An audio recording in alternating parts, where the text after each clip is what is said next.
Okay. Welcome to the 16th annual Cavalcade of Authors virtual style. So we thank you for all of the early birds that are here. People are constantly coming in. The attendee account is coming up. We have Royce, Slade, Morton, who's going to bring on Ann Clay. But Royce is one of the sponsors of the Cavalcade of Authors, and she's been so for the last 4, possibly 5 years. And vital part, her and along with Bunny Irving, Deb Mitchell, Pat Ball Reed have been wonderful. The Cavalcade and the Tribe has been the people who have been the backbone, along with these sponsors, have been the backbone of the Cavalcade all of these years. So I'm so grateful for you. She's the person that said, I want to get Ann in. Ann, that's my road dog. So Ann is here. She would have been here into Chicago this year if we would have had it physically. But she's been to 2 cavalcades, and actually Ann has been to the very first cavalcade many 16 years ago. She was at the very first one. So I'm going to turn it over to Royce, and you guys can do your thing. Ann, you just okay, there we go. Outside. Okay. I was like, we lost you for a minute. Okay. I'm All outside right. enjoying the. I hear you. So I'm going to mute and let Royce, you go ahead.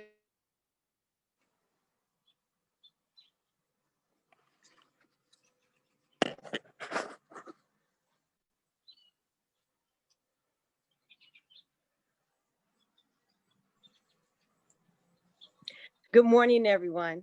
It truly is an honor, as well as a privilege, to introduce my bestie, Ann Clay.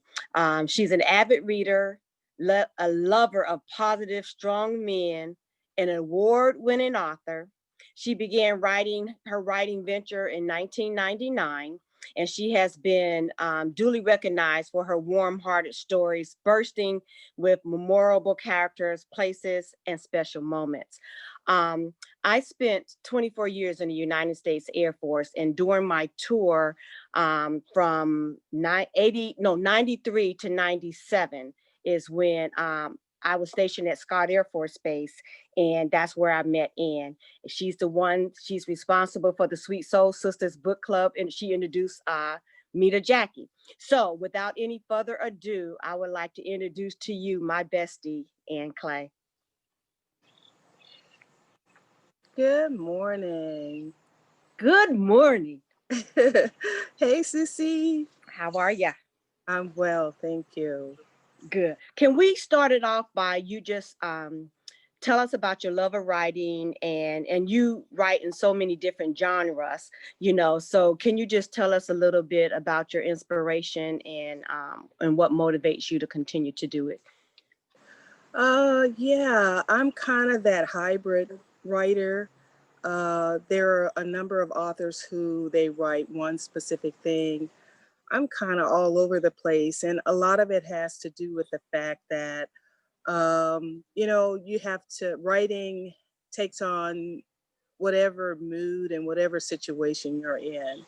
And sometimes I love romance. Is my first it's my first genre of choice, contemporary fiction. But I also dabble into inspirational and comedy, really, because it just it's where I am at that time. And so lately, I have been dabbling in some different genres like comedy and inspirational because mainly because of the situation that we're all in. The pandemic has taken us to a whole different level. And sometimes people need encouragement and, they need to laugh. We get so serious. It is a serious situation, but we have to remember that God has us in all of this. And so sometimes we just need that encouragement. We need to get away from all of the things that are happening around us, to kind of get us into a place where we are at peace. So that is one of the reasons why I'm just kind of all over the place, because I write not just for readers, I write for myself. And a lot of what I write, especially the inspirational, is really inspirational for me. I'm writing to, encourage myself. And I continue to do this is because of people like you. You know, you always encourage me, you support me, and I always just love sharing. I love to share. My father was the storyteller in our family, and he kind of passed that on to me and some of my brothers. So I'm always telling a story, even in the seriousness of things. So, you know, that's kind of what keeps me going, I guess. You know, my favorite is More Than a Bargain. Every time I get a chance to say that, I would say my favorite is More Than a Bargain, even though you kill people off, but that's okay. But one of One the things, person. but one of the things that I really, really like about, I love your funny stories. As a matter of fact, you know, there's some of them, you know, you heard coming up, you know, and everything. Now, do you happen to have one of those that you could share? I know I'm putting you on the spot, but if not, you know, we'll keep going. But I do knew you you were have going your to do that. I knew you were going to do that. And the book she's talking about is this little book here. It's called Tickle My Tummy.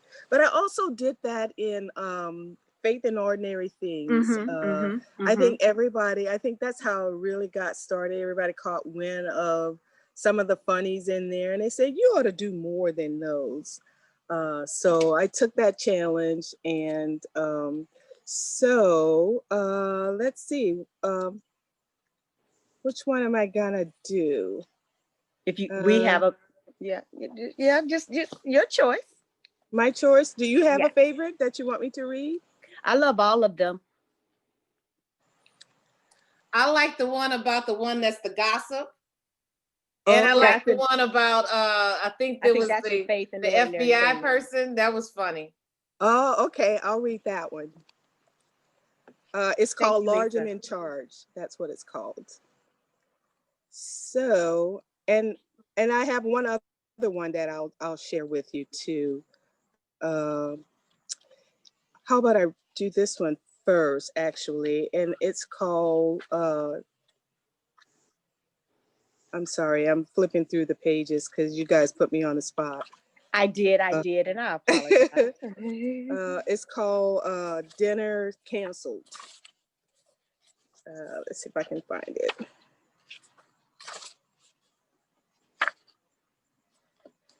So how's everybody doing? I'm actually outside today because it's beautiful outside. Fall is one of my favorite seasons, and I try to take advantage of it as much as I possibly can, because here in the Midwest, fall goes to winter real quick. So it's one of those things where I really try to take advantage of fall. So what am I? Okay. So in this particular, I'm still searching. In this particular book, it's a series of small short stories. So it's not one of those that you actually have to just pick up and read. You can just pick up, you can open it in the middle, and you can just start reading. Let's see.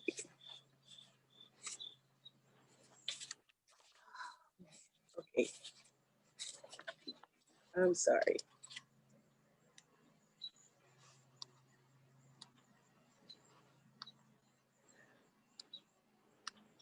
And in the silence. So tell me, what are some of the things that you are reading these days? Royce, since I you read put what I finished. You know, of course, I finished Tickle My Tummy and everything, and I enjoyed it so much that I got one for all my sisters and everything, and of course, you know, they loved it and everything, and I got it for them on their Kindle so that they could take it with them, because, you know, we have so many books and everything, but we just appreciate the fact that you still putting that pen to paper and you making it happen. Yeah, I try. Thank you. We Okay, so appreciate this it. one is called Dinner Canceled. It says, children don't have filters. Their innocence will at times stir more trouble than given the right circumstances. Like in the situation of little Craig, the youngest of the Walker's household. Craig was an inquisitive child, smart beyond his years, or so his mother thought. The occasion a visit from his father's friend had the family gathered at the dinner room for dinner. And because his mother thought so much of him, she asked the little boy to say grace. She told his mom, I don't know how to say grace. Yes, you do, his mother insisted. Just pray for your family, friends, neighbors, and the poor, things like that, his father coached. Okay, Craig finally agreed. He pulled his hands together like he did when he prayed at night before going to bed. Dear God, thank you for everything. Thank you for the visitors and their children who ate all my cookies, fruit snacks, Pop Tarts, and ice cream. Please bless them so they don't have to come back again. Forgive my neighbor's son who removed all my sister's clothes and wrestled with her in her bed. For Christmas, please send clothes to the poor naked woman on Daddy's phone. And please give shelter to the homeless man that sometimes sleeps in Mommy's bed when Daddy's at work. Amen. Dinner was canceled. That was a good one. That was a good one. So Okay, we have about 4 minutes. So okay. So this one, and then I'll read Actually, she has a Lisa. little longer because okay. you're not an author that's coming behind her to do any readings or anything like that. So you can chat with her a little bit back there. And we're gonna have the our guests, our attendees to throw some questions. If you have any questions for Anne, we can get them from there. So yes, normally they only have that short amount of time because there's an author that comes behind them, but on hers it doesn't. So she could read some more because I'd like to hear the one about the gossip and the FBI one if she has that one, because I love, those are my favorite from Faith and Ordinary Things. All Okay. right. So I'm going to read you one more from Tickle My Tummy real quick, and it's called 50 Bucks. It says, Lance and his wife Grace went to the state fair every year, and every year Lance looked lovingly at the helicopter pad. He admitted to her, I sure would like to ride that helicopter.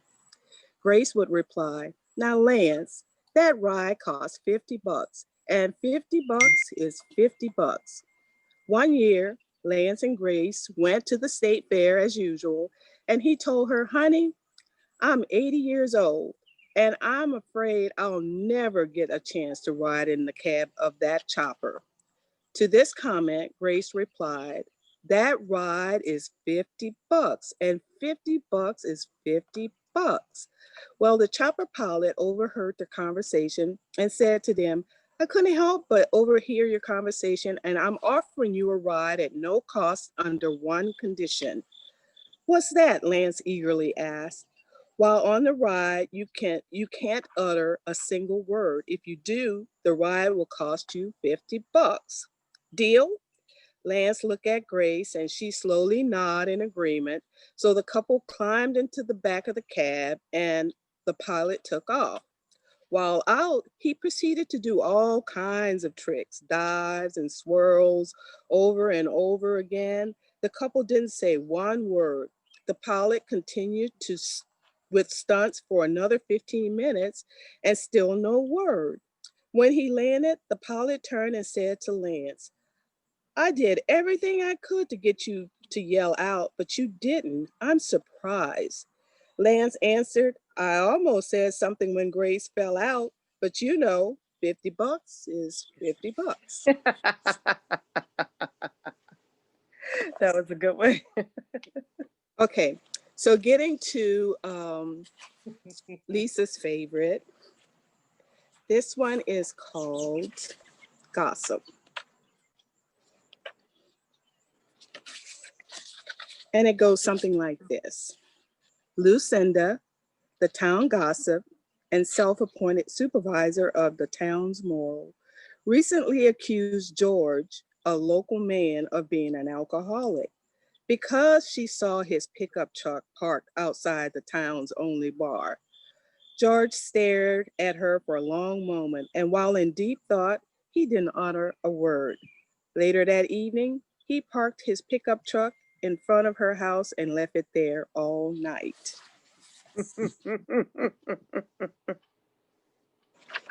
So That was good as well. the other one she likes is Gotta called learn. Large and in Charge.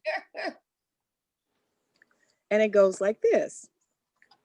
A drug enforcement agency DEA officer on special detail was assigned to scope out ranches for illegal drug activities. He stopped at the first ranch on the route and knocked on the door. An old rancher answered, "What can I do for you, son?" "I need to inspect your ranch for illegal grown drugs," he answered. "Okay, help yourself. But whatever you do, don't go in that field over there." He pointed to the field at the far west side of the ranch. "Mister, I have the authority to go anywhere I want." He dug into his pocket, jerked out his badge, and pushed it toward the rancher. "See this badge? This badge allows me to go anywhere I please, and that includes that field. No permission needed. I don't need to ask you. Do I make myself clear? Do you understand?" The rancher nodded and stepped away. "Sure, son, go right ahead." The rancher went on his way doing his chores. A short time later, the rancher turned when he heard a scream. He ran toward the west field and saw the DEA officer running for his life, being chased by his big black bull Chester. The man was clearly terrified, and rightly so. With every step the bull gained on the man, the more likely it was he would be gored before he reached the fence. The rancher threw down his tools, climbed on the fence, and yelled at the top of his lungs, "Your badge! Show him your badge!" That Oh was a my good one. God. I That was a love good that. one. Okay, so since she liked the gossip one so much, there is a gossip after there. I think there's two of them. So I got those two, and then I'll take any questions or any request that you'll like after that. So let's see if I can find it.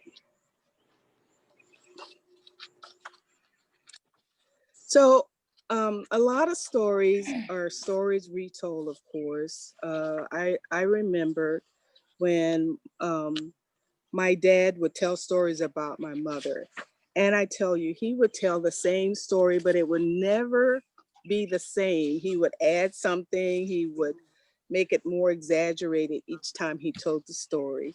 And it made my mother so mad, I tell you. And I think that was the part that he enjoyed more than telling the story itself, is getting the laugh and getting my mother all riled up. So let's see if I can find. Listen to that background noise. Meep, meep, meep. Yeah, I'm Where are outside. you? I am on my patio enjoying the weather. Like I said, I know for those who are in harm's way right now, I have family that actually live in Louisiana, Lake Charles, New Orleans, and Baton Rouge area. So I'm praying that the storm just kind of pass over, just some wind, some water, and keep it moving. So I solicit your prayers for them as well, and all those who are in harm's way. Okay, so this one is called Gossip Close to Home, and it follows the same story as in Faith in Ordinary Things. It says, "We learn in Faith in Ordinary Things that Lucinda, the town gossip and self-appointed supervisor of the town's moral, was set on keeping her job and title. Even after George Dirty Trick parking in front of her house late at night, she remained determined to do what she did best, put people in their place. Her target this time, Mary Jackson Hall Stephen Allen. She married 3 times, and all 3 men died while married to her. At the monthly teacup social, Lucinda announced she believed Mary was a Black widow. The next month, Mary Jackson Hall Stephen Allen announced that she was now engaged to Lucinda's oldest son, Marcus. Hmm. Okay, and this is the last one. Lucinda is still in recovery after the Black Widow married her son, Marcus, and learned that Mary now will give her a grandchild.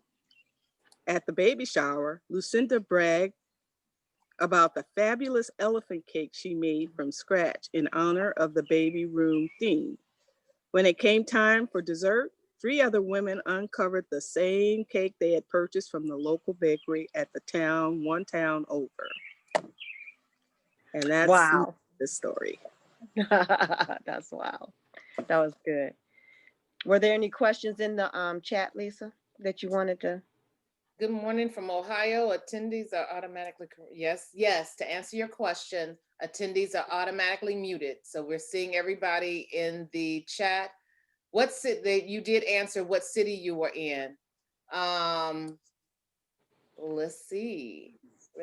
Be careful of what you ask children. That must have been from that first story. That was hilarious. Lucille James said, oh my God, I'm dying. I have to get that book. Let me make sure I share it again. Let's see if I can put it back on the screen. This is the book that, one of the books that she read from was Faith in Ordinary Things. That's one of my favorites. So I've got to get tickle my tummy.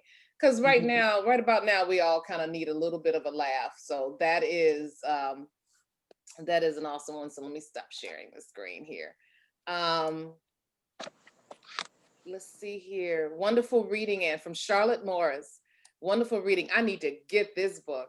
So everybody could love a good laugh, and that is a wonderful thing.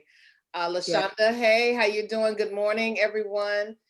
Anyone have any questions for Ann Clay? She has been a romance writer of many genres over the years.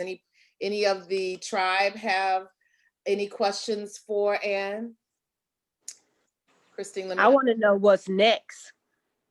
I am working on it's a holiday story. It's 3 stories, and at first I thought if I was going to read anything, I would have read from it.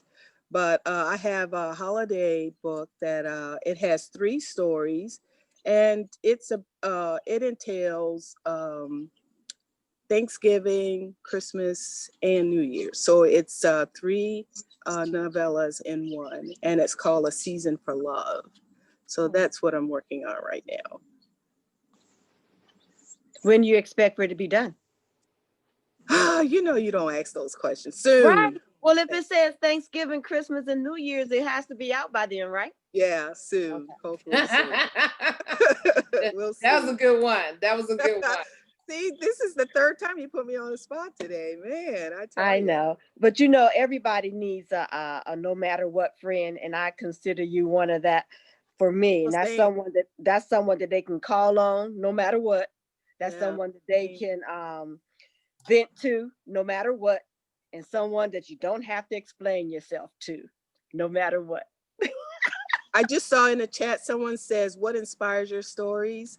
There, before pandemic, of course, I traveled quite a bit, and I tell you, I'm a people watcher. You wouldn't know it by me, talking to you guys right now, that I'm really a quiet person, and I do a lot of observations. So I see people, and the people that I do talk to, and the things that I see happening, those are the things that give me inspiration. Those are the things that spark conversations about a character or a group of character, a family. And I like family. I like family settings. I like friends settings. I like a fine fella. Whew, yeah. If you got one of those, can you send one this way? I really could use it right about now. So. Well, good. Well, we really, I'm glad that whatever it is inspires you. So keep the books coming, because I love to read your work. I really do. Thank you. I appreciate it. And I appreciate the support of everyone. Thank you so much. Where can we find your books? Amazon. Most of my books are on Amazon. So, and then most of them are, I think there's only one book of mine, two books now that we talk about More Than a Bargain that are not on Kindle, but all of the rest are on Kindle. And lucky for you, if you're a Kindle unlimited reader, most of the books you can download and read for free. So that is an option. Okay. That's good. Okay. That's good. Okay. And I noticed that sometimes you have your daughter to do the graphics for your covers, right? Yeah. Yeah, she has. She gets fired all the time. I'm in a process now. I'm trying to work a plan so that I can be more ready to do that with someone who's dedicated to doing it, because sometimes it's a challenge for her. We're both working, so I need to have a dedicated source to do that. And so I'm trying to save my nickels. So you guys go out and buy some books so I can save my nickels so I can hire somebody to do that illustration and the book covers and the marketing and all of those things. That's something that I'm working on. That's a goal of mine, so that I can put more out there. I have work that that I have finished, but it's not been published for a lot of reasons, because I want to make sure they're edited. I want to make sure that it has good graphics, marketing, all of those things. So So most of your stuff is self-published? it is. I've done both path. I've done traditional. I've done even a small publisher. Right now I'm doing this because it's convenient for me with how I work. I don't have the time to really dedicate to other things. So I'm working on that because I'm getting ready to retire, which is another attaboy for me. Yay. So then I'll have more time to write, and then I'll have more time to do those kinds of things. So in the coming year, there'll be a big change for me, and I'm looking forward to it. Good, good, good. So you saying retire this year, or are you gonna? In the coming year. Okay. Okay. Yeah. Okay. All right. So more to follow, right? More to follow. Good for you. Good for you. Lisa, how are we? You've got 3 minutes. Okay. So with the last 3 minutes, is there anything any advice that you would like to give to someone who may have a story but just don't know what to do with it? Because I know sometimes in our conversations, even when we're together, a lot of times you might have a sticky note or whatever, and you're constantly writing things down Oh yeah. and put things Oh everywhere. yeah. The red lights, I used to despise red lights. Red lights are my friends now because it gives me a chance to, I'm always thinking. Music, I listen to music too, which inspires me when I'm thinking about writing. So the one thing I would say for sure is I think a lot of uh, blossoming writers have to contend with is getting the story finished. So put the editing down and just write the story until you get it done, and then you can go back and edit. But write the story and then look at it, step back from it, and then go back, and you have an opportunity to read what you've actually written. And I know sometimes it's hard to do that, but if I had one piece of advice, I would definitely say make sure you finish from beginning to end.